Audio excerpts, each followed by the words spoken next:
Star Trek TV shows are set until 2026 or later, but why does it feel like the franchise is failing? For nearly 60 years, Star Trek has stood as one of television's most enduring franchises, a bold experiment in serialized science fiction storytelling that has evolved, reinvented, and redefined itself with each new generation.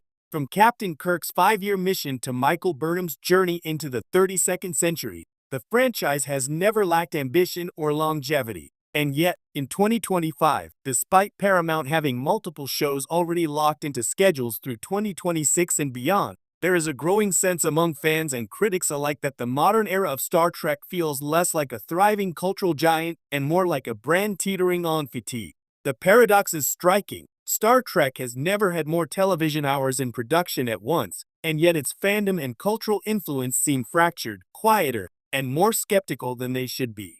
So why does Star Trek feel like it's struggling, even as it boasts more content than almost any time in its history? The golden age of Trek and how we got here. To understand where things stand, it's worth recalling how Star Trek got to this point.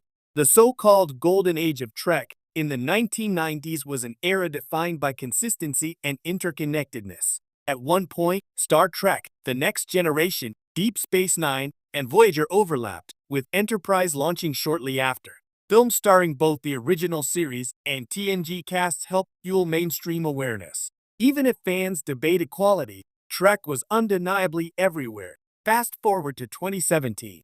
After more than a decade off the air, Star Trek Discovery launched on CBS All Access, now Paramount Plus, ushering in a new era of streaming-focused Trek. Its success led to Picard, Strange New Worlds, Lower Decks, Prodigy, and now Starfleet Academy and the upcoming Section 31 film. By sheer volume, Paramount has rebuilt Trek into a streaming juggernaut. On paper, this mirrors the franchise's earlier dominance. So why does it feel so different now? Saturation without cohesion. One of Trek's greatest past strengths was that it offered variety while still maintaining a shared identity. TNG was optimistic and procedural, DS9 was serialized and political, Voyager was adventurous and survivalist, and Enterprise played with prequel history. The shows overlap, but they also felt distinct in tone and purpose. In contrast, modern Trek often struggles with tonal overlap.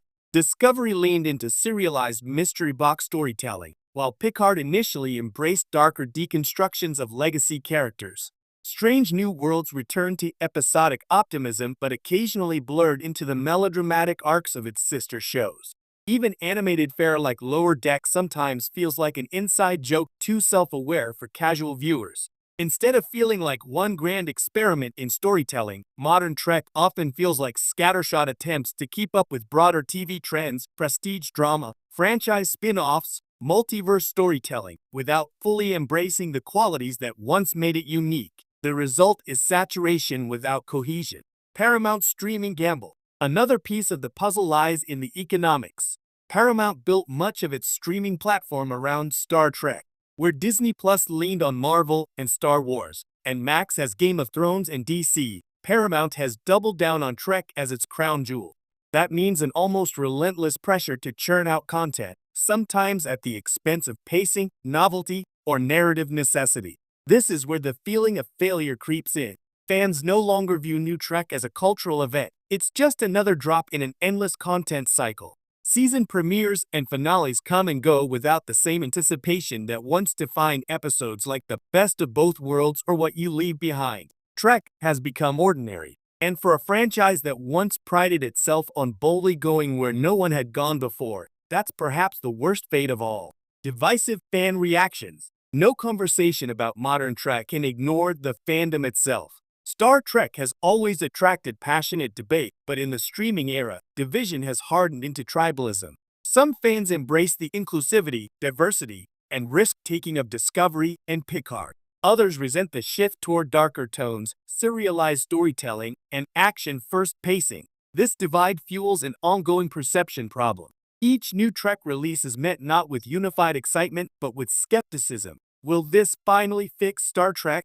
Will it betray the franchise's core values? Will it even last more than 2 seasons? By 2026, Strange New Worlds will still be running, Lower Decks will likely reach its conclusion, Starfleet Academy will be debuting, and Section 31 will have premiered as a movie event.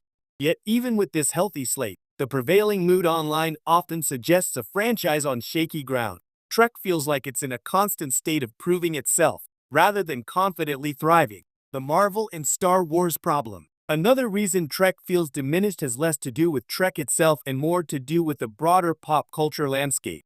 In the 1990s, Star Trek stood virtually alone as the dominant science fiction brand on television. Today, it competes not only with Star Wars' endless expansion on Disney+, but also with the Marvel Cinematic Universe, Doctor Who, The Expanse, Battlestar Galactica revivals, and countless other genre entries. Compared to these competitors, Trek often feels like the safe option. While Marvel and Star Wars capture the zeitgeist with billion-dollar box office events, Trek's biggest stories remain locked behind a subscription wall on a relatively small streaming service. For younger viewers raised on The Mandalorian or Avengers Endgame, Trek rarely feels like the must-watch cultural centerpiece it once was.